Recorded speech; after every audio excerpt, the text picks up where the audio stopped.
All right, welcome back, everybody, to Culz Reviews Deep Dives, our second episode of this one. I know Jor-el, you can see him in the bottom, was on our last one, Whiplash. But because today is July 14th, a big day in New Mexico history, or at least, for some of us, the day Billy the Kid was allegedly shot and killed in Fort Sumner. At least I believe he was shot and killed in Fort Sumner, but we figured we'd check out a movie that I think inspired a lot of people to get into the Billy the Kid history, and that being Young Guns. So we'll start here. I figured we'd bring on Jor-el and Michael because, hey, they got a lot of knowledge to share. Jor-el got into the mind of Billy the Kid, and Michael's done 8 books now, couple films on Billy the Kid. I know he's working on a pretty exciting project, or at least that's what I've heard on his podcast, as well as his podcast, All Things Billy the Kid. So, Jor-el, I'll turn it over to you first if you want to introduce yourself, and then we'll give it over to Michael. Thanks, Keegan. Hi, I'm Jor-el Vaasborg. I'm an actor. Live in LA right now. I was lucky enough to play Billy the Kid a couple years ago in a National Geographic documentary called Billy the Kid: New Evidence, and that's me. Hey, Jor-el's been a recurring character at this point. We're gonna have to start paying him royalties at some point. Anytime, buddy. Hey, if we get big enough and make some good money, I'll make sure to send you a check. No, I'm just messing with you. And then, Michael, what about you? I'm Michael Anthony Giudicissi, and I run the YouTube channel, All Things Billy the Kid. I've made 2 feature films about Billy the Kid, different parts of his life, and written a fictional book series titled Back to Billy. It's an 8-book trilogy with 2 more books before I'm all done. So, yeah, I was never really good at math, but I do the best I can. They get really good reviews, so you got to be doing something right, Michael. Thank you. And, your film, I know we've talked about it before, but if you haven't seen Final Trial of Billy the Kid, we really enjoyed it, so make sure you go check it out. Thank you. And Jor-el, I mean, I don't want to sound like a broken record, but we've talked about Nat Geo's New Evidence and how much we enjoy your performance, and so, well, let's get in. Yeah, you're welcome. Complimented is never gets tiring. So. Yeah, so let's get into Young Guns, and I guess we'll start off with our first experience with Young Guns and how if we liked it, if we didn't like it. I mean, let's go from there. We'll go with Jor-el. So I watched Young Guns last night, the first time I have ever seen it. Oh, wow. I've heard of the movie for years, but I'd never actually gone and watched it. When I was actually filming Billy the Kid, they did not want to use Young Guns as a reference in terms of the portrayal of Billy the Kid, actually. I remember there was a moment I was improvising on set, and there was a moment, I think it was when I'm getting revenge on, I don't remember if it was a sheriff or it was someone who was in the gang that killed Tunstall. And I did it. I improv the take where after I killed one of them, I spit on the body, and one of the executive producers came over to me and said, "This isn't Young Guns. don't act like that." So that was my first reference to Young Guns. I've of course heard of the movie, but I never actually ended up watching it. So I saw it last night. I have thoughts. But I would love to hear more from the historical perspective, because it was actually really interesting for me watching it, because there's so many moments that we filmed that are kind of in that movie in terms of, key points in the life of the gang members and the regulators. And it was cool to see kind of how they did it. And I do think, even though we weren't trying to, like, quote unquote, do that version of Billy the Kid when I filmed my scenes, I think there definitely is some inspiration in the way that they shot it, in terms of some of the framing for some of the shots and some of the events from Billy the Kid's life that they picked. So, but those are also kind of iconic moments too. So I'm not sure that is, was taken. Yeah, I will say, before we get really in deep in the history portion, rewatching it it was probably almost a week ago, I rewatched it. There's so much that they compiled from later in Billy's life into this one, especially like Charlie Beaudry and stuff. Yeah. That it's kind of an interesting take. But Michael, I know this one was pretty inspiring to you. I mean, you want to talk about that? Yeah, I mean, this really was my introduction to Billy the Kid. I knew nothing really about him, and I was dating a girl named Eileen Mangano back in Fairfield, New Jersey, somewhere there. And she was in love with Kiefer Sutherland, way more than she was in love with me. And so she just insisted we go see this movie. I wasn't into westerns. It wasn't really even publicized, as at least as I remember, as being a movie about Billy the Kid. So I went to the theater and we're watching it, and she's drooling over Kiefer Sutherland. And then they mentioned Billy the Kid, and I remember that like, oh wow, I wonder if this is true. And so it got me interested in the story. When the second movie came out later on, I watched that, and that really kind of lit the fire. But this was the one that got me interested and really prompted that question in my mind of, I wonder if there's more to this guy. Like I've heard the name Billy the Kid 1,000 times, but I didn't really know anything about him until then. Yeah, and I can't remember my first time watching it. I watched it when I was really little. I mean, I think that was a big thing in the late '90s, early 2000s. Was Young Guns kind of had like a revival. So rewatching it recently, it's different for sure than how when I first watched it. Andrew, what about you? What about Young Guns? Um, sorry, I just got back. I missed quite a bit of the conversation. I had a little technical difficulties there. Young Guns. I was pretty young when I watched that myself. I used to watch it with my dad. My dad had a big fascination with Billy the Kid too. I enjoyed it. I haven't watched it in a long time myself. But yeah, that was a really fun movie to watch. All right, we'll hand it over to Brendan. Brendan, was this time your first time watching it? Because I know when I said to watch Young Guns, you said okay, and then you told me you didn't realize it was a Billy the Kid movie. It was my first time watching it. I actually had to look it up and find where I can either rent it or buy it because I had never seen it, and then I didn't realize Charlie Sheen was in it. That kind of shocked me, just from an actor that I do know. But yeah, it was my first time watching it, and I was like, oh, that makes sense why Keegan wants to watch it. It is kind of funny to see Charlie Sheen and Emilio Estevez on the same screen at the same time. Like I do forget that Sheen's in that movie. But I think he actually gets Brewer's character pretty good as being kind of more of a straightforward thinker, not a hothead. We'll get into Emilio Estevez because I know when we talked about it before, Michael said it seemed like he could kill somebody at any second. So, Jor-el, as the actor on board tonight, how do you think the acting went? It's hard to extricate the actual acting from just, I think, the way the director wanted these characters to be portrayed. Because I think there are very specific kind of, not archetypes, but there are each character is doing a very specific thing in the story. I think the most compelling character, just in terms of from a narrative standpoint, is obviously the Kiefer Sutherland character. He's the character who I think is the most empathetic, and he's great in that. He's really kind of raw and can really kind of see what's going on in his head and in his mind and his thoughts. And I think they give him the most to work with. In terms of the Emilio Estevez, Billy the Kid portrayal, he does this kind of frantic, kind of chaotic version of Billy the Kid that, like you said, can kind of kill someone at any time. But I don't know, maybe it's just my take on the character and who he was, but it's hard, I think, to empathize with that character, especially as you see him make all of these kind of mistakes throughout the entire movie. So I think based on the way they wrote that character, I think Emilio Estevez does a fine job in the role as this kind of wild, kind of crazy, chaotic person who gets everyone into trouble. So I think I think everyone in the movie does a fine job. I really like I'm totally blanking on his name. It's embarrassing.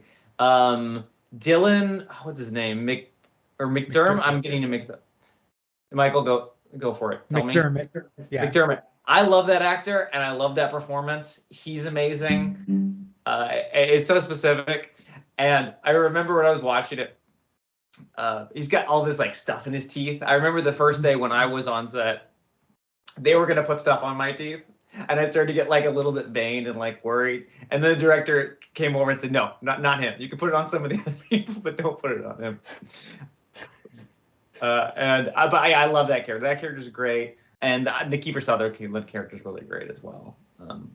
So I think both those performances I really like, and the other performances are great as well. But they don't kind of sit with me and kind of strike me to my core as much as those two performances. If that makes sense.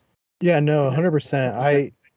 I can say rewatching it, it seems like you said more a Doc Scurlock, who was Kiefer Sutherland's character, than a Billy the Kid movie.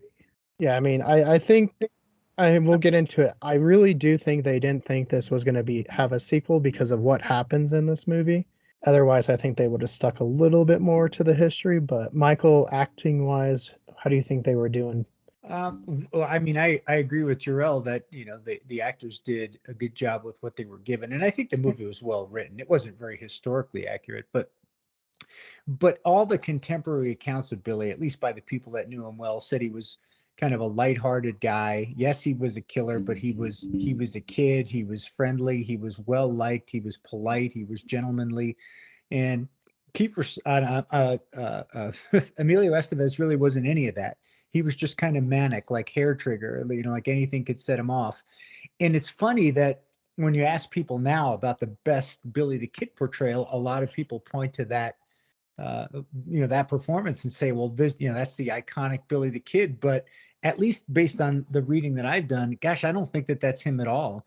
I think it was a good job of acting the character that he was given, but I don't think it really mirrors what the real Billy the Kid was. Yeah, no, I agree. Especially, like you said, going into so much different research, it just doesn't come across like the real Billy the Kid.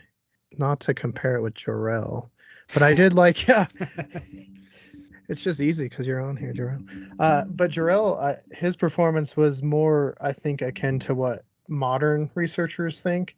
Though, I mean, there was a portion when, Tunstall's testing Billy to see how he shoots, and there's a sly little smile. So you definitely have that good, like, full-fledged character, not where I do think Emilio Estevez is kind of cardboard in this. I do think Kiefer Sutherland's probably the best performance. Yeah, I think when you can like look into it, especially on film, I think something you're always looking for is like looking into the character's soul through the actor's eyes, and I think Kiefer Sutherland does a really good job with that in this role. Well, and they make him the most sympathetic, Brendan, how do you think about acting? I can't tell if anyone did a good job or a bad job. I enjoyed the movie. I didn't want to like look at my phone or anything, so. But not knowing a whole lot of historical points of view, Who did you like the most, Brendan? Which of the characters? See, as not someone in that not knowing, it's not really the character, but I kind of liked the what seemed to be a growing rift between Billy the Kid and the Charlie Sheen's character. Yeah. Kind of seemed like they were both wanting to be the leaders or whatever, but butting heads. I enjoyed that. Before we kind of start really digging into like the history portion, is there like a favorite and least favorite part of this movie, Jor-el? Ooh, come back to me. Okay, Michael. Yeah, I would. My least favorite part, although I know people love it, is the peyote scene. Just because it's so kind of fabricated, contrived that I don't know. It just it's not rooted in anything that I knew about Billy the Kid. So it's fun to watch. I get that, but it almost seemed like an insert. Like they shot this thing that was totally incongruous with the rest of the film and said, "Oh, we got a few minutes. Let's just plug that in." So that probably was my least favorite. I want to say my favorite, although again not historically accurate, was Billy killing Murphy at the end.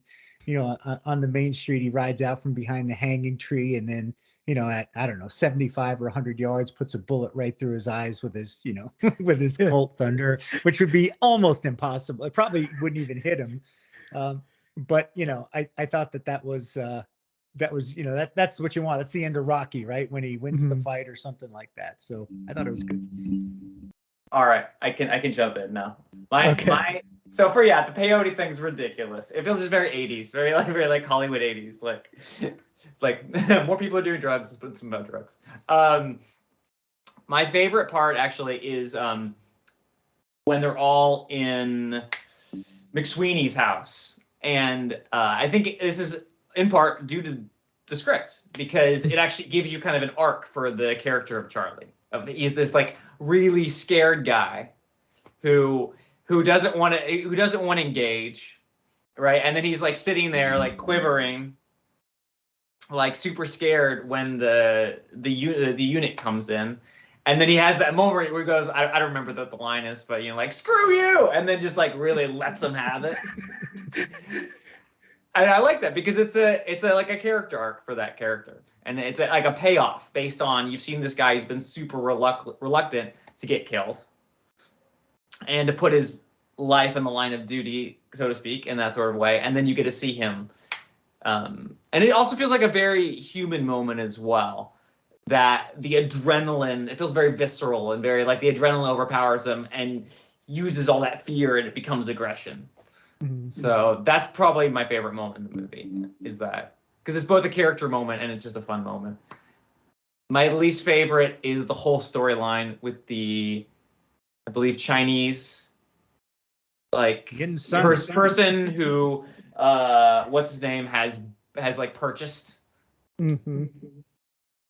I just think that whole thing just doesn't work on any level. It just gives an opportunity for Kiefer Sutherland's character to have this like romantic moment and stuff, but I don't think it adds anything else to the story. And what's kind of funny about that is they do that to make Kiefer Sutherland feel or seem more human, more genteel. He's a poet, but Doc Scurlock wasn't really anything like that. It's so they just created an entire alter ego for the character he played. But there's probably somebody they could have found that would have fit better. But I agree, it just didn't seem very genuine. It seemed kind of forced and contrived. Yeah, I mean, for me, I do enjoy the ending. Maybe, I mean, it's a good ending and everything too, but our group has also been to where they filmed that in New Mexico. And so having now been there, and then you see the buildings, you see the church, you see the store, and you're like, oh, that's really cool because I have a picture and I was right there too. But another part I really enjoyed is when they are at the dance in the square, and it shows Billy actually dancing, and they're kind of almost like teasing him or giving him jabs for it, because in a way, I mean, that's like the most Billy the Kid portion of that movie, is Billy was big into dancing. I mean, there's lots of stories. He'd go to different towns, the senoritas loved him and he'd have all these dances. I mean, I don't know. Okay, and then one small section before we get into the history is Jor-el having obviously filmed, Billy's story. Yeah. Like when certain scenes came on, did that like trigger back to those portions of your filming? Yeah. I definitely there, because there's certain key moments that they covered that we also covered. So it was cool seeing their version of it, and then of course our version of it. Mm-hmm. All right, so now we got to get to the big question. That's how historically accurate is Young Guns? Michael, I will turn this over to you first to kind of go into, I don't know, what's the biggest historical fallacy in this movie? Oh, wow. There's so many. I mean, the thing is, it was written right as the Hollywood feature film. It's for entertainment. And if you watch it as that, you don't care as much about the history. But if you're watching it and you really want to learn something, I mean, the glaring thing is obviously that Charlie Bowdry's killed at the end of the 5-day battle in the McSween house, when of course he wasn't.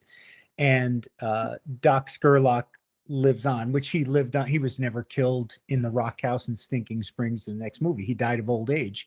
So that was one of the things that you have to rectify in the next movie. So I agree. I think they made this and thought, hey, this will be a good, I'm looking at IMDb, $13 million budget, probably $6 million, $7 million in production. I think they thought, we'll, make a good movie here and that'll be it.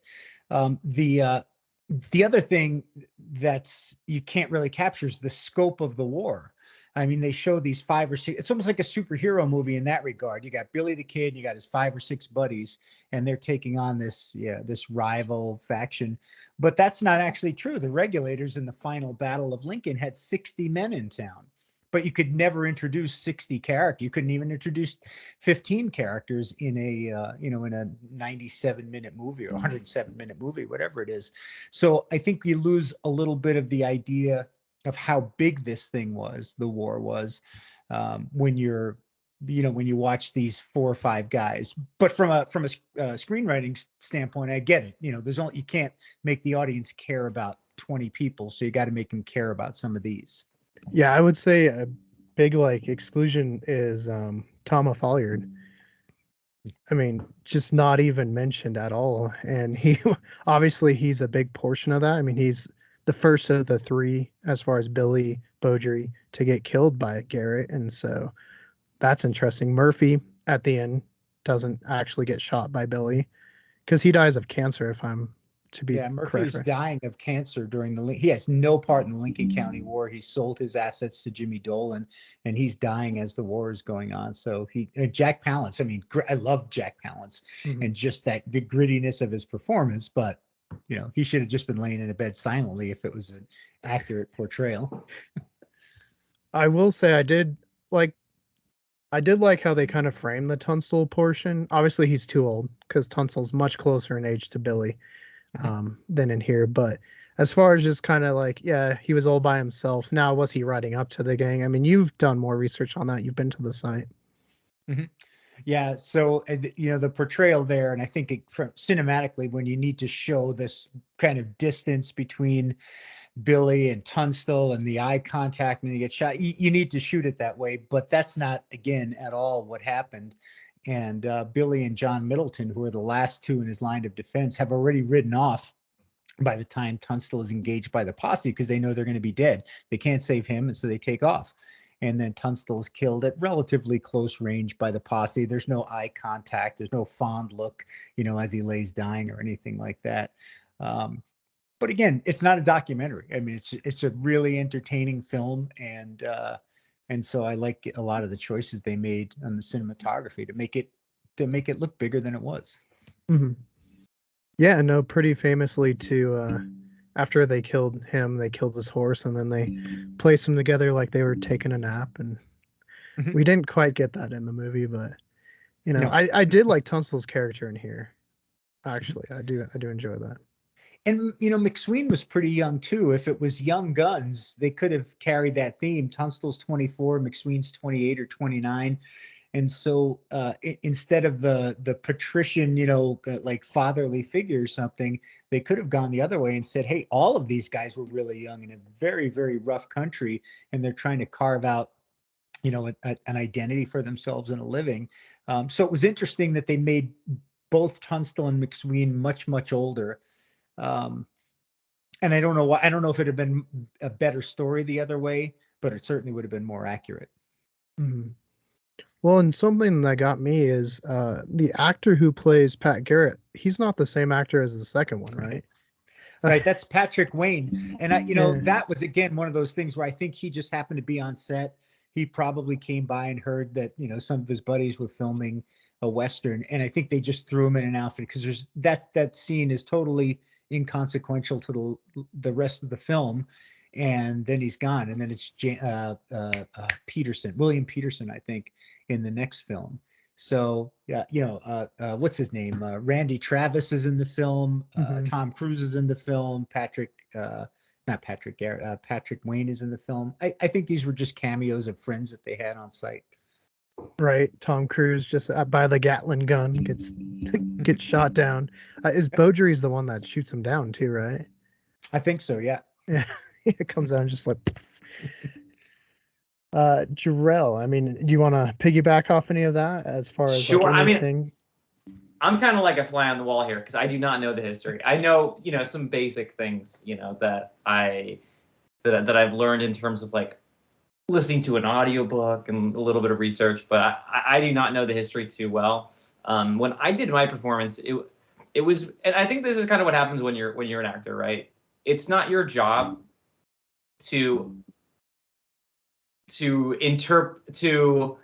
interpret the character as they actually were, unless maybe you're a really large part of the movie where you're like one of the producers who's helping make this project happen, right? But if you're an actor who's hired onto a project, your job is to interpret what the writer writes down on the page and what the director and what the producer's vision is. And then you add in, oh, I want to add this to the character. I want to do all this sort of stuff. So it's much better to be in the movie that you're in than to decide this is who the character is. So I didn't do too much extra research on Billy the Kid when I did my performance, and more relied on the people who are around me because I trusted them. So I don't know a whole lot about this era. There's little things that I noticed when I was watching the movie, but they're less of like actual historical inaccuracies in terms of about Billy the Kid, and more of just what life was like at that time. Like everyone's firing their guns all over the place. Hello, shooting my gun up.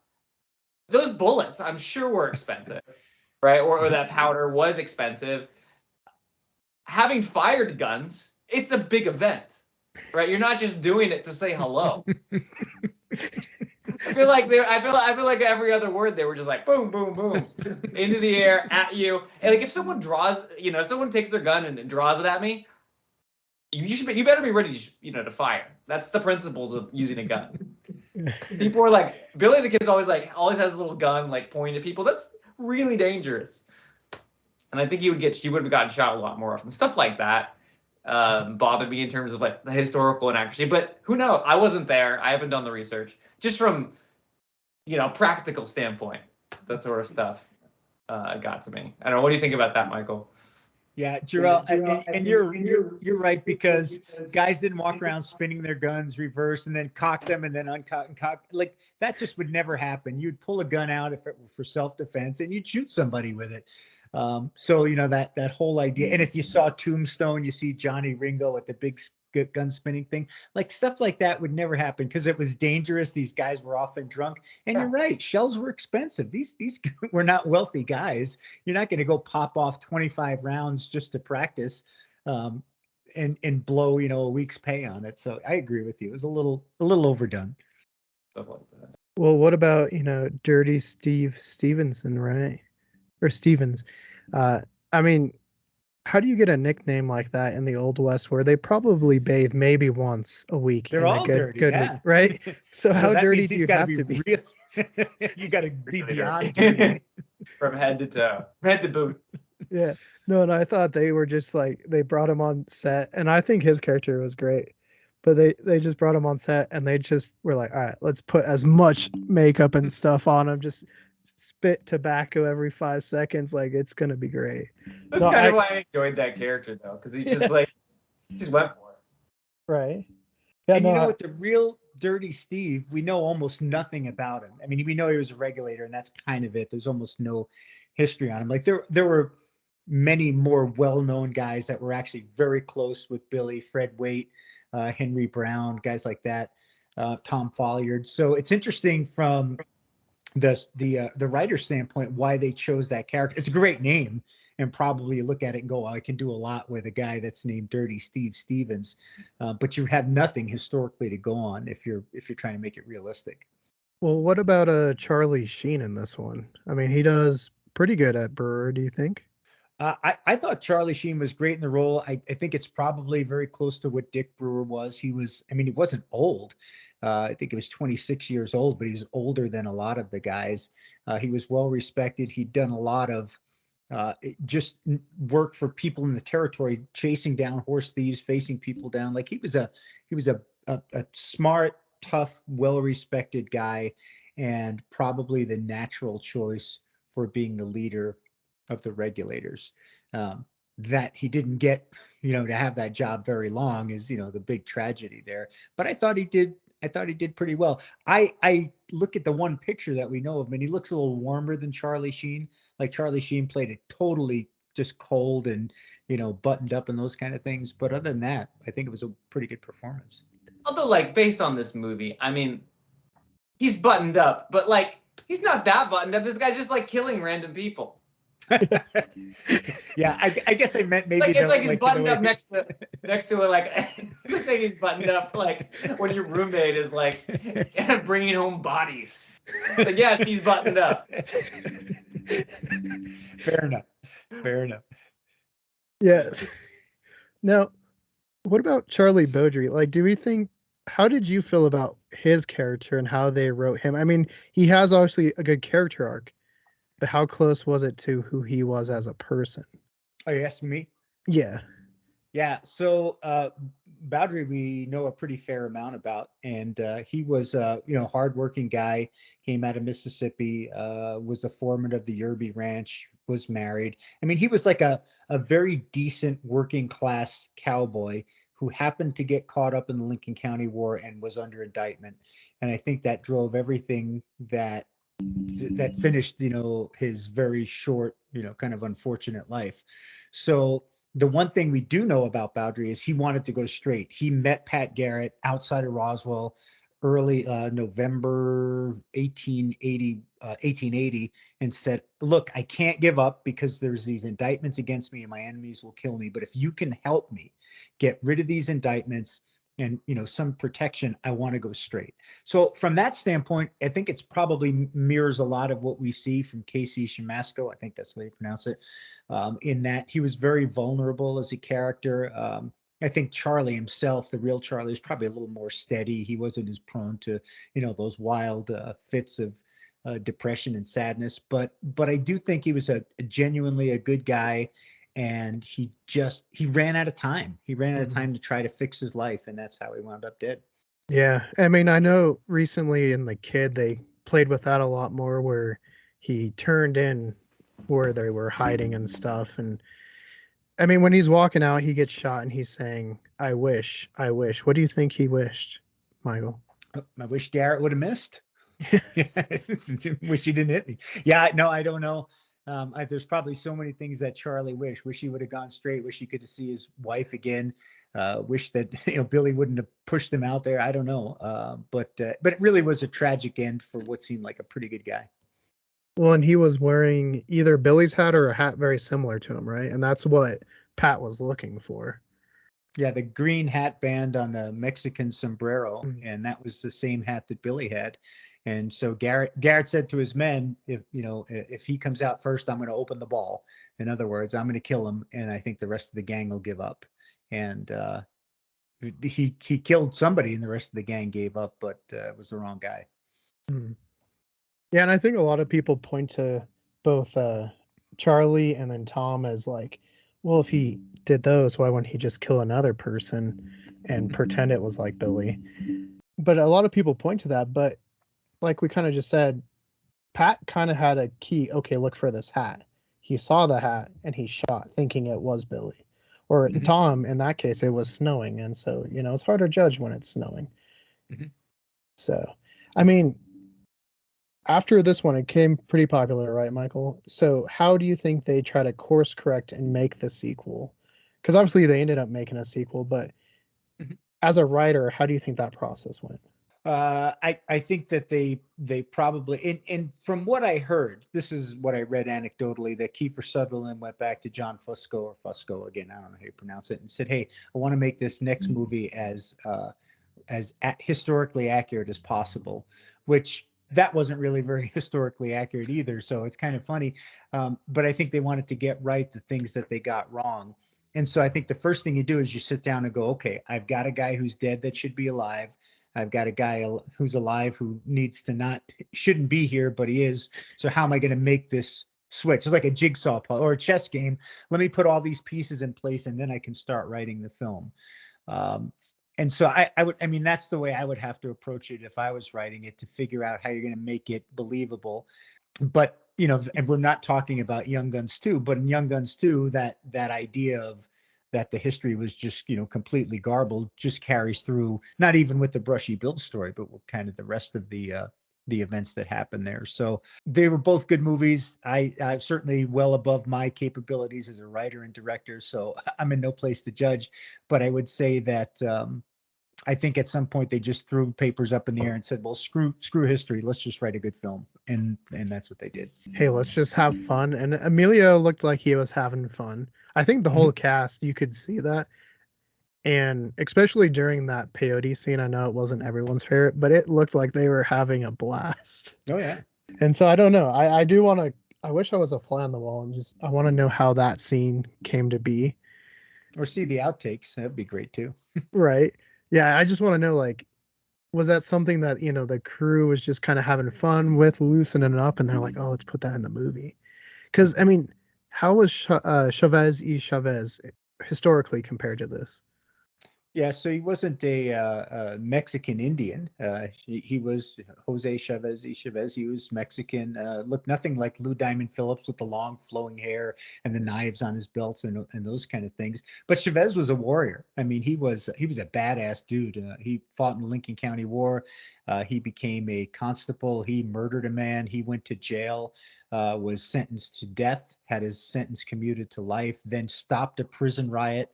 And saved the life of some guards, and then, you know, was pardoned. Like this guy did not back down from a fight. But I don't think he threw knives instead of firing his gun. I think he was one of the guys who, you know, was trigger happy if he was in a fight and wasn't going to waste time throwing a little knife. Yeah, so they might have given Emilio some of his, you know, takes. Another thing too was like when they killed Brady in this one, and how Billy's just like very nonchalantly walks up behind him and throws the hat. I mean, you've done the run. You've been on site, done the run.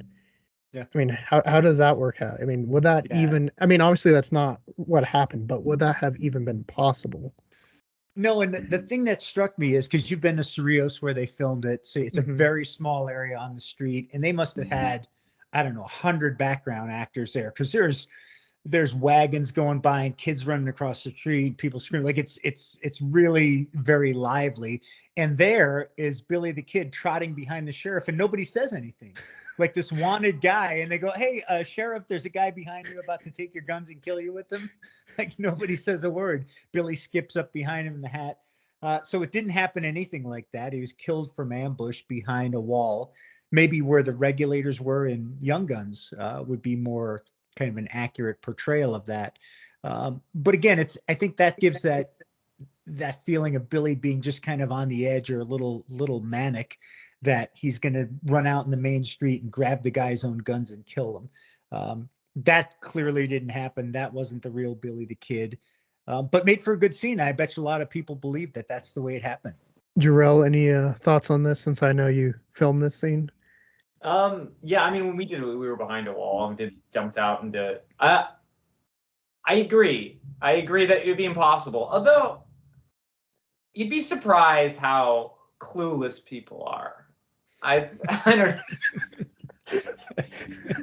I am not here for the historical inaccuracy. Like Michael's here. Listen to Michael. He knows his things. I'm just here to just say shit. I have a friend who's going to use a magician, and he said, you know, when I do like this disappearing act on stage, I just walk through the audience and like no one looks, because you know people are so focused on what they're doing, you know, that you know, that they wouldn't even notice you, right? And I also, you know, one thing I did like in this movie was just the fact when they do the whole them reading the paper, right? And it's like that's not a picture of you.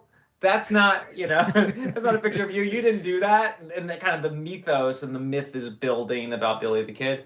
I do think that I don't think necessarily think that event is accurate, but I do think maybe people back then, you know, don't have an accurate idea of what everyone looks like. People are going off of secondhand, third-hand accounts of all these different things. So I do think some of that stuff is definitely possible, but obviously, you know, it's a movie and they're trying to make it as dramatic as possible. In terms of movie writing, you know, a lot of stuff that happens, I feel like in movies, it's just there to move the plot forward, right? It's not there to be realistic. It's not there do that. It's just there to keep it moving. And there's a lot of stuff like that in the movie. Yeah, and I actually forgot about the newspaper scene until you brought that up, so I'm glad Yeah. you did. Because even though I don't think they ever confused him for a brewer, the newspapers were pretty notorious for writing just like the craziest stuff about Billy the Kid. And so, I mean, that's actually not too far off, right, Michael? Yeah, no, not at all. And the thing they really got right there is they have, like a sketch of brewer, or, a woodcut or something, because they couldn't publish photographs. They couldn't print photographs at the time. And so, how would you, this was before there was even a tintype of Billy the Kid. Like, how would you put his photo in the paper unless you knew him personally and had him sit down for a sketch for you? So yeah, they probably got, hey, here's a guy that looks like he could be Billy. He's probably from Lincoln, and did that. But you're right, the craziness of the articles that went on, even right after Billy was killed, and the things that would happen. We didn't have the lines of communication, the internet in those days. The story would make its way from Fort Sumner to Silver City and to Tombstone, Arizona, and it would take days to get there. And one person tells another person, by the time it gets 600-700 miles away, it's completely altered. But that was the news in those days. It did the best they could. Well, and I did like how when Billy's reading it, he said, "I'm not left-handed." And so it kind of plays with that mythos where, Right. for the longest time people thought he was left-handed because the tintype wasn't, fully developed at that point. Yeah. Speaking of the tintype, there's that whole scene where he's trying to give it away. I'm trying to think because it's been a day, but who did he give it to that had it Sue's, first? So was it McSween? oh, for real? Oh, you Yeah. mean in real life? Oh, no. So the one that we have now came from, oh gosh, I Was it forgot his Garrett? buddy's name. No, no, no, no. No. Man, I could see the guy's face now, and I just lost his name. But a buddy of his, it'll come to me. Garrett had one that he probably took off Billy. Delavina had one that we don't really know what happened. Paulita Maxwell had one that Charlie Four got, and then that one burned up in the fire when his house in Fort Sumner burned. So the one that we had comes from Dan Diedrich. That's it. Who was an outlaw buddy of his, and it's been in his family, and the provenance is tied pretty well back. But the scene when they took the photo, I mean, it was pretty cool. And I've seen an interview with Kiefer Sutherland where they said, "Man, we took the photo and we matched it up to the real one, and you almost can't tell them apart." I don't know if that's completely true, but I think they captured the essence of that photo pretty well. Yeah, and it's definitely a pretty famous photo. I think every bigger Billy the Kid movie has touched upon it at some point. I know Jor-el, yours touched upon a different photo, but I thought you guys recreated it pretty well. Yeah, I mean, yeah, that was we had a whole shoot day dedicated, not a whole shoot day. We had a whole morning dedicated to trying to recreate that photo and trying to get people in line. And they bought all these. They had to do some green screen stuff, and they had bought all these, or not bought. They had rented all these really expensive dresses, and they ended up having to have this green footstool so they could do some CGI stuff, and they painted it green, but the paint dry, and then they have all this really expensive dresses that they've rented. Oh, wow. Green paint on them, and the Oh, costume wow. crazy. It was a lot of fun. But yeah, the photo on the hill with everyone. Yeah, no, and I thought you guys did it well. Michael, you brought up Delavina, and obviously you have the marker behind her. Do you want to talk about that a little bit? Because I know you guys just went down there, or Yeah. is it down or up from you? Down on the map. Okay. So, I guess. If you turn the Yeah, map lower upside down. elevation too.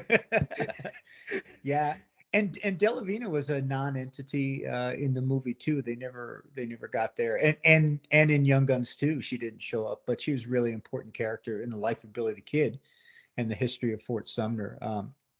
A slave, essentially. She was kidnapped by Apaches from her family, and when she was about 10 years old, Lucian Maxwell, who was the largest landowner at one point in New Mexico, apparently traded 10 horses for her, which is a king's ransom. I mean, a horse was 100 150 $200, so that was a lot of money, and welcomed her into the family. She was a servant for the Maxwell family for almost the rest of her life, but they treated her like family. She even took their last name, and she was a close friend of Billy the Kid by all testimony, by her own accounts and interviews. And she knew him well in Fort Sumner. She may have been his sweetheart, which, you know, people look at her later in life and she had a tough life and she probably was 300 pounds. So you probably look at her and go, well, was that Billy's kind of girl? But we don't know what she looked like when she was 25 or 28 years old.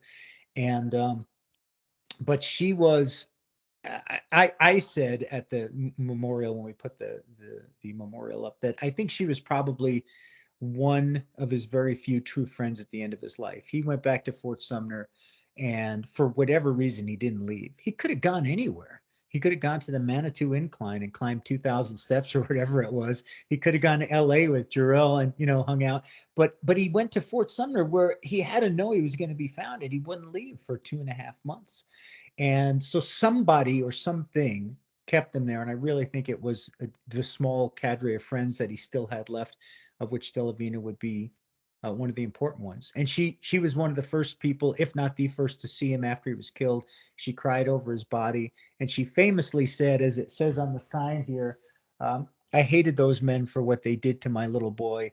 And I'm glad that I lived long enough to see them all dead and buried. And then she died the very next year.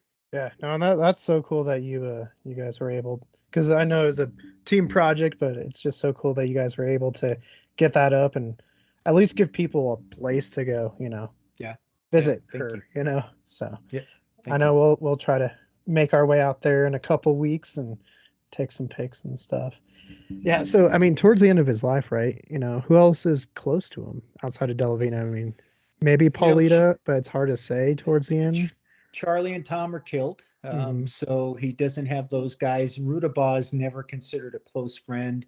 Billy Wilson is arrested. The other Billy, gosh, I can't remember his name. Like one by one, it's like peeling an onion. They're just peeling the layers away until he's kind of isolated and exposed. And really, the only people I think he could count on, other than the Coes, who have moved to Colorado to escape the trouble in Lincoln, um, you know, I think he's got maybe Paulita, he's got Celso Gutierrez, maybe Abrana Garcia, Nasaria Yerby, maybe Delavina Maxwell. Pete Maxwell almost certainly, at least based on my opinion, set him up, you know, to be killed. I think he provided the tip to Garrett, and he had a few, you know, Jesus Silva, but uh, it was a very small world there, and I think Billy's world got very, very claustrophobic at the end because there were not very many people he could trust, and one of the people that he probably did probably cost him his life. Yeah, and it's fun. You brought up Jose Silva, and we just released our little short about him, so that was cool. But yeah, he was one of the pallbearers and stuff. But Jor-el, I mean, you filmed the death of Billy, and Oh, you yeah. had to do that. I mean, and in yours too, it's kind of hinted that Pete Maxwell was the one that set him up. But I mean, how did you guys kind of go about that part? Well, let's see. In our version of it, yeah, I'm like chopping, I think, vegetables or something, and I'm Getting meat, yeah, you were yeah, getting getting meat. Pete, and then I asked like Pete, like, where the meat is, and then I go over and I think I'm like I think Paulina's like taking a bath or something, and then yeah, and then I go back and then I open the door and I think she's there, and then Pat Garrett shoots me. Yeah, no, I thought it was well done. So I don't know. I'm sure we could talk more, but I mean, we haven't even told people our rating. Maybe we'll do a historical rating with you, Michael, and then your enjoyment rating. Okay. So, Michael, do you want to go? 1 to 10? Yes. Okay, 10 being the best and worst. Historical rating, gosh, I give it a 3 on a scale of 1 to 10. Really earns If those you 3 points. what's that? Really earns those 3 points. But an enjoyment rating, because like I said, the movie kind of set me off on a course. I'd put it at a 9. The only reason I wouldn't give it a 10 is because of a couple of the silly scenes, like what Jor-el talked about with Yin's son, and of course the peyote scene. I think they could have filled that with some better stuff, but it still was a really enjoyable film, and it's still playing, you know, almost any streaming service you can find it now. Yeah, and they keep coming out with like new Blu-ray editions of it. So I mean, it's still pretty popular. Jor-el? In terms of historical, this is a shot in the dark because I don't know the history. I would give it I give it like a 3.5 or 4 maybe. And then in terms of, and also on that note, I wonder, because I remember it was really interesting when I was on set. They were talking about trying to get very period-specific clothing. I feel like the clothing in that movie was kind of a mix of a couple different eras. Anyway, back to my original point. Forget the tangent. In terms of enjoyment, I'd give it a solid 7. I mean, I saw the movie years and years after it came out, so I don't have as much of that childhood link as Michael or maybe some other people have. And I think it was definitely enjoyable. There's so many other like places I think I would have taken the story, both to maybe move towards the historical accuracy, and then also to make it just a little less, just a little less obvious in terms of where they were going. I think I really like Michael's point about having them all be young. I think for me, the two places in which the movie I really enjoyed the movie were, one, when you get to see the actors, like I said, you said earlier, having fun, and you get to see kind of their portrayal of what life was like then. Like, I love when they're taking a bath out there, and you get to kind of just immerse yourself in that world. I think that was really great. And then, two, when the actual intensity ramps up, and you get to see like what it's like to be in the heat of combat, like during that time, like what the fear is like, what the friendships are like. And I think I really enjoyed those two aspects of the film. So I think, back to your point of why not have the characters all be the actual ages they were, like 18, 17, 26. I think that would have made it grittier and would have made it more interesting and more enjoyable, because I think a big part of the theme of this movie was this whole father figure thing. And I think it's more interesting if you're grasping for a father figure and the father's only like a couple years older than you. Everyone's figuring it out during that time. No one has their shit together. And I think that would have made it much more dynamic. But overall, I really enjoyed the movie. Yeah, no, I agree. As Michael, did you want to say something? Well, one of the things I just thought of when Jor-el was talking is for me, now knowing more of the history, I think what would make it better is Alexander McSween was portrayed as this pious, I won't wear a gun, I'm a good guy. And now we know he really wasn't that at all. Like, McSween was one of the main instigators of the war with all of his legal trickery behind the scenes. And I think I would rather have seen that guy. Like, if you need an antagonist, it's the guy that's on the side of good, but he's really twisting the screws on both factions to almost make them come together. Like, I think that would have been a way more interesting movie than kind of the black and white good versus bad. The guy who's concerned about his life insurance policy. Yeah, exactly. It'll void the life insurance policy. He can't have a gun and he can't go spelunking. Yeah, because I mean, he was part of the house at one point, like that faction, and then he switched sides when he met Dolan just by chance, or not Dolan, Tunstall by chance, and then kind of persuaded Tunstall to come in. So yeah, you're right. He kind of did instigate that. Maybe we should have a movie about him and how he kind of like sets it all in motion. Well, I think that would be great. Sorry. Well, yeah, one of the things I just think that's so interesting about the Wild West is just the desperation, right? You're just trying to like get through, and everyone's just trying to survive out there, and that's what's fun about that. So I think the more you can, that's why I love that idea, right? Because good, bad, whatever, you're trying to just figure out how to live, right? And I think that makes it more interesting. So. Yeah, well, especially from Billy's standpoint, a lot of them. All of them are all. Yeah. I mean, Billy's an orphan from perhaps 14. I mean, his age obviously is kind of controversial, but he's grown up in like this rough and tumble. He goes to some really rough places. He's beat up on by bigger people, and then he just maybe gets a hint of where he can kind of go straight and not like live this life of crime. But at that point, I think the Lincoln County War was going to happen if Billy the Kid was there or not. So unfortunately, while he could have gone straight and had that good life, sometimes destiny is destiny. Can we talk about a couple of the little mistakes in the film? So kind of Easter eggs that people can look for? Yeah, of course. A couple that I remember prominently during the gunfight with Buckshot Roberts when Dick Brewer's about to get his head blown off. You can see the camera tripod up against the corral fence there. as they make a quick pan across there. And then the final shot where I think it's Kiefer Sutherland that does the voiceover and talks about Billy, you know, shot in the dock. Billy's sitting on the horse there. There's a jet contrail in the sky over the mountains. You can kind of see the jet going across there. They didn't have big enough budget to shut down the airspace, I guess, over Cerritos at the time. For historical accuracy, those are not period accurate jet trails, nor period accurate. I think too during the peyote scene, and I think it's Stevens when he jumps and shoots. I think you might be able to see one of the crew members just standing there. Oh, really? Yeah, I take a look at that. I caught a glimpse of it, and then I didn't go back. But I was like, since we were speaking about that, Buckshot Roberts, we didn't mention, but we gotta. I mean, that wasn't too far off the truth outside of hiding in the porta potty, but. Oh, when he dies, doesn't he die that day too? Mm-hmm. Yeah, he's dying, and then that's when he kills Brewer. Oh, right, yeah. Yeah, it was Roberts was. I mean, I guess you had no choice at that point. But Frank Coe comes out and talks to him for a half an hour on the porch and says, "Please," he's imploring him, begging him, because they're friends. "Please give yourself up. I'll guarantee you safe passage." And he says, "He was the bravest man I ever knew." He said he didn't show any alarm or anything. He said, "There's no way I'm going to give up."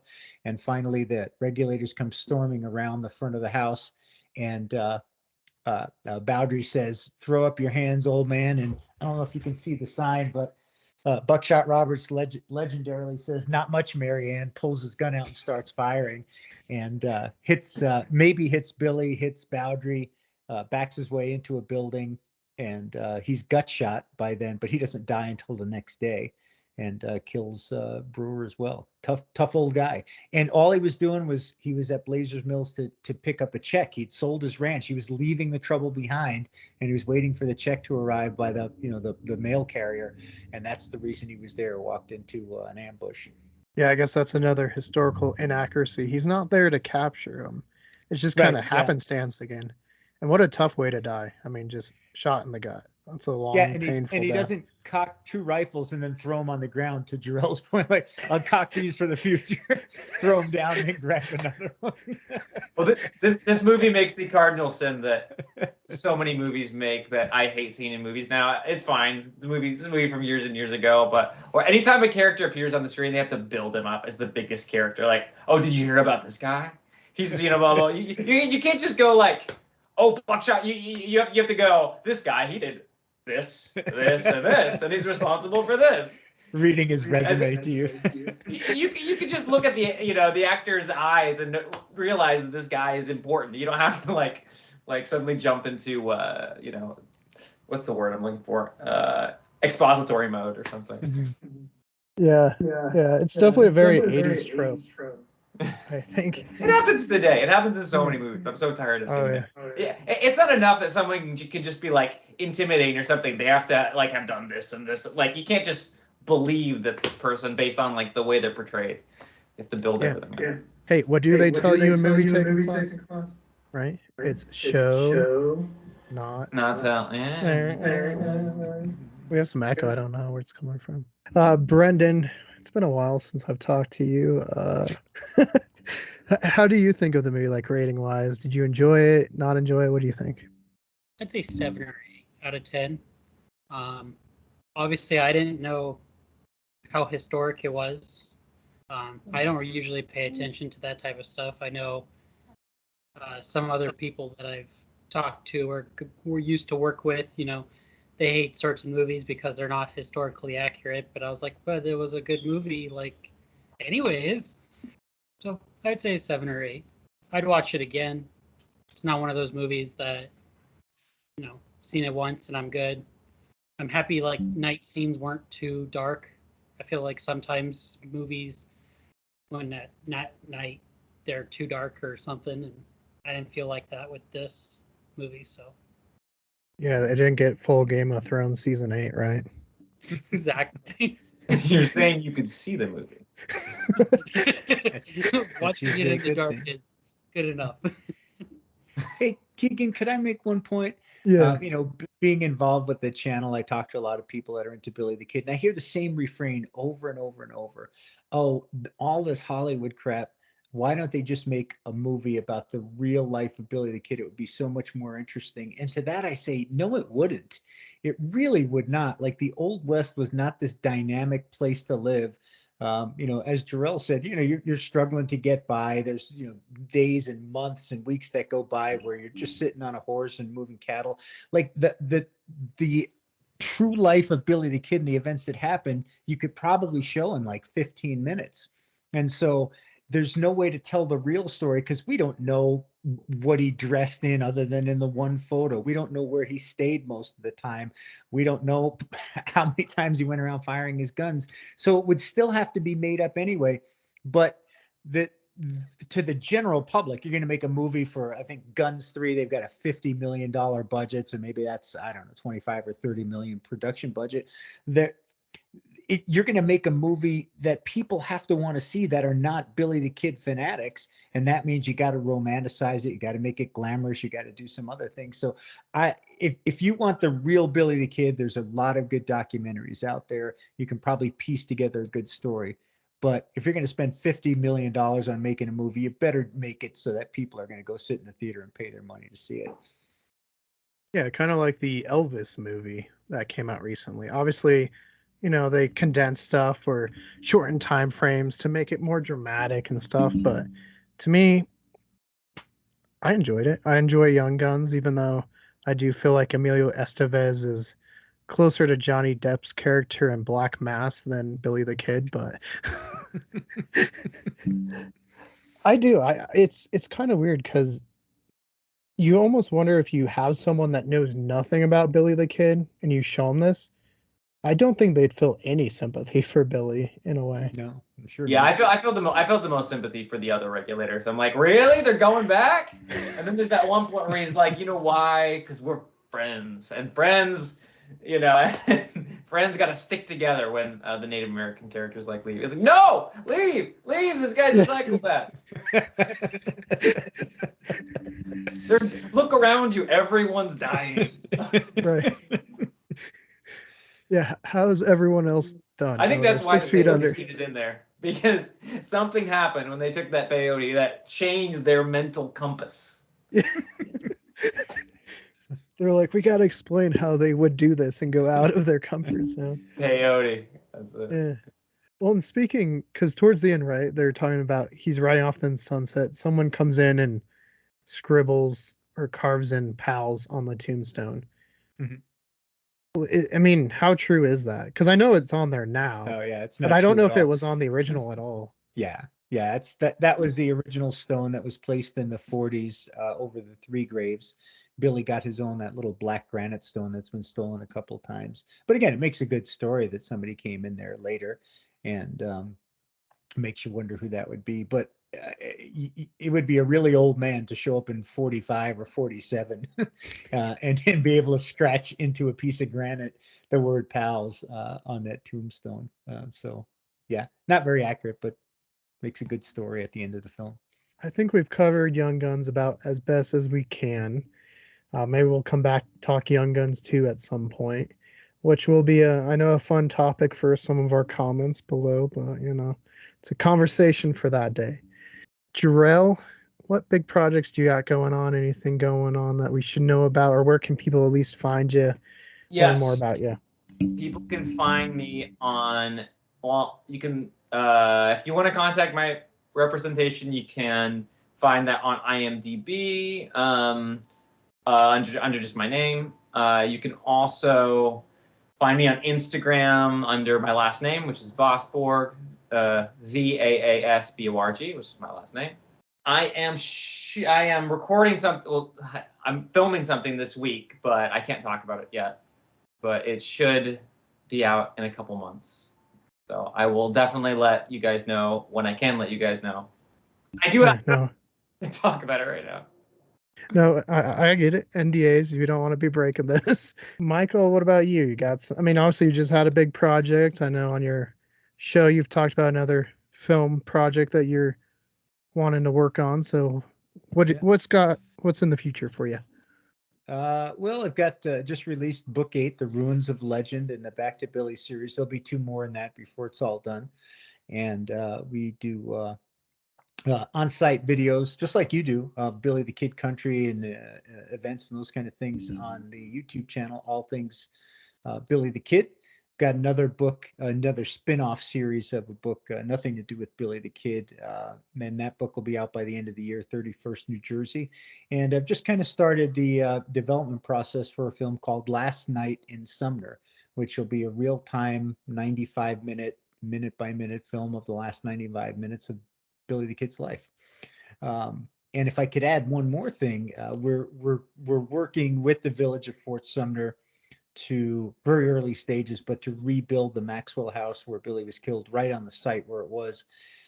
Something that would provide an opportunity for some living history exhibits and to be able to, keep people there. Because right now it's kind of the cemetery and nothing else. And so I spent some time with Mayor Gallegos last week, and he's really into the project.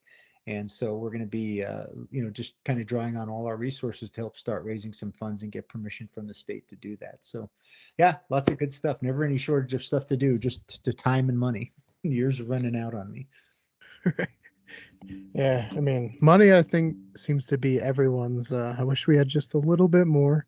Yeah, no, that would be cool. I did watch you talking about that today, as far as rebuilding that, and that would add a lot. Because, like you said, Fort Sumner outside the cemetery, I guess they do have the museum, but there's not a lot of people there still. I mean, I know Lincoln has its own issues, but at least Lincoln has the traffic. Capiton's there, Roswell's not too far. Fort Sumner's kind of out of the way. And so to add some more to it, I think would be good. Yeah, get people there, keep them there, because the village it's a tough sell. Population shrinking, you can't make a living there if you're a young family. You got to move somewhere else, and so we've just got to give people a reason to stay there longer, and spend some money, go eat at a restaurant, those kind of things. And right now, you go look at the cemetery, look at the tombstone, take a few pictures, and then you drive to Clovis and eat lunch. So we're going to look to change that. See what we can do. Oh, very cool. Hopefully we can help out in whatever way too. Looking I know forward to that. Yeah, no, we'll have to come down. I know you also doing a not official, but kind of official thing in September. Hopefully we can come out and see you there. Yeah. Oh, unofficially, July 14, 142nd anniversary of when Jor-el was shot by Pat Garrett. I mean, Billy was shot. So we're doing three things. If you can get there by 4:30 p.m., I'll take you on a tour of the old fort where it was, the death site of Billy the Kid, the Maxwell house. Sunset, we're going to do a tour of the cemetery and give you all the history and background on that, and show you that Billy's grave didn't wash away in some flood and he's not in the Gulf of Mexico. And then about midnight, we're going to have a bunch of people gather, just totally unofficial, and see what happens. See if we hear any gunshots in the woods. See if a ghost shows up, or I mean, I'm not much of a guy for paranormal stuff like you all are, but I'm willing to give it a try. So anybody that wants to come down, just come on down to Fort Sumner on the 14th of July, and we'll have some fun. Hey, you sold me on that. I might have to just tell work I'm not coming in that day. Don't come in. I don't know what day is that actually. It's a Friday. Friday. Okay. Yeah, some Fridays you just don't feel like going into work. So, right. Jor-el, it's only about a 12-hour drive for you. Just jump in the car and come on over. Hold on. It would be great if he showed up in his wardrobe, but all like pale and ghostly, put some makeup on him, and start popping off rounds like Emilio Estevez. So when Keegan gets me those residuals, then maybe I'll make a trip. All right, Jor-el, how much do we have to pay you to get out? Michael, it's very cool all the stuff you're doing, and like kind of keeping all this history alive and kind of preserving it and trying to share it with people. So all power to you, man. That's awesome. Thanks. Thanks for inviting me, Keegan. It's cool to be on with an actual historian, who knows, all the sort of stuff while I babble on. Yeah, no, it's good. Anytime. Happy to do it. Yeah, no, and then Brendan, Sam, I know Andrew was here. Thank you guys for joining us, and we'll see you guys in the future. We'll do Young Guns too. All right. Have a great one, guys. Once again, we want to say thank you to both Michael, who wrote the Back to Billy series, as well as Jor-el, who played Billy the Kid and Billy the Kid New Evidence, for joining us and really dig into all the details that we possibly could for Young Guns with Emilio Estevez. And Emilio, I'm sorry, this was really supposed to be a apology video, but it looks like it didn't turn out that way. But hey, we're going to do Young Guns 2, and that's going to be the video, I promise. But until then, guys, if you enjoyed this video, first off, make sure to go support both our guests, Jor-el and Michael. I'll make sure to put all the links in the description below. But until next time, if you want to see more Culz reviews, click that link to your left. For more about what we're doing here at Culz Paranormal, click that link to your right. And don't forget to hit that like and give us a subscribe. And let us know what you thought of Young Guns.